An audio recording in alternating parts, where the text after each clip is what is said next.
frequently asked about that you think is important to the really accurate and telling of this story for this study? I just recall the things that we've highlighted. Low enrollment, financial exigencies that were prohibitive to developing it. Not a lot of interest from student recruits who were coming in. A lot of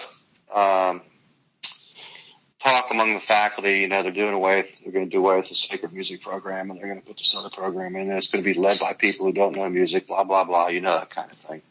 I do.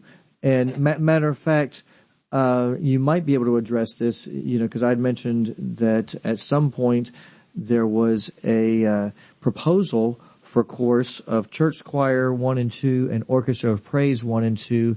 And what it appears happened is it made it through the departmental meeting and was approved, but actually at the whether it's the division level or at the departmental chairs meeting was actually declined. Those courses were, and from what I could tell, it was because they were deemed to basically not be academic enough. Do you recall those conversations?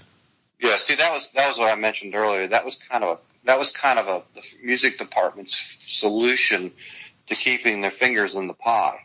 In other words, the orchestration class would be taught by, I think we were looking at maybe having Don Marsh. Is it Don Marsh? Is that the guy's name? Sure. I think your dad had proposed, let's bring Don Marsh in for a summer course to teach how to arrange for this type of group. Right. And so we were going to bring in people as adjuncts to teach those things, people that we thought would have credibility. But I think at the time those were proposed, we could kind of see that this was going to change whether we liked it or not. So we were trying to keep it legitimate to some degree. Mm-hmm. And so as I recall, that's what your father had suggested. And it was passed. I don't know why it didn't go any further. Could have been financial again. I don't know. Can't remember. Okay. I do remember those courses, and I do remember that was probably the faculty's way of saying, okay, we can keep a little more of an oversight of these courses if they come out of the music department rather than another department like up at the Lakin building or something. Sure. Yeah, absolutely. There's always this conflict thing going on about that whole program. It was just seen as an erosion of a classical training that the faculty thought needed to have happen. I understand. Very good.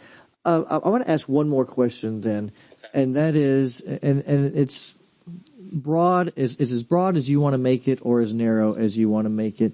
And it really just is talking to, this larger than life figure who started the Lynchburg Baptist College, Jerry Falwell Sr.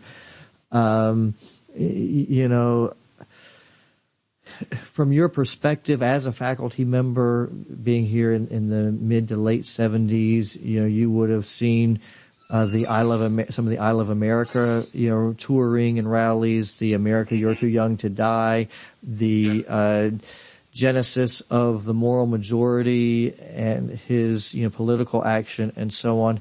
How, from what you could see, did just this figure impact Liberty Baptist College, ultimately Liberty University, positively or negatively? Well, in the early days when I first got there, Dr. Falwell's name was thrown around quite a bit. So if you would oppose anything, the person with whom you were talking would say, well, Dr. Falwell wants this. So at that point, you're like, okay, well, forget it then. I'm not going to get what I want. And I later learned that maybe he did want it or maybe he didn't, maybe he didn't even know what was going on. You know what I'm saying? Yes. I know we went to March for Life rallies in early January. Mm-hmm. And I remember, I guess it was in this January of 87 when Reagan got inaugurated the second time. He canceled the inaugural parade because it was so cold. Yeah. And so we usually took the band up there and the sounds would go too to perform. And I told your dad, I said, there's no way we can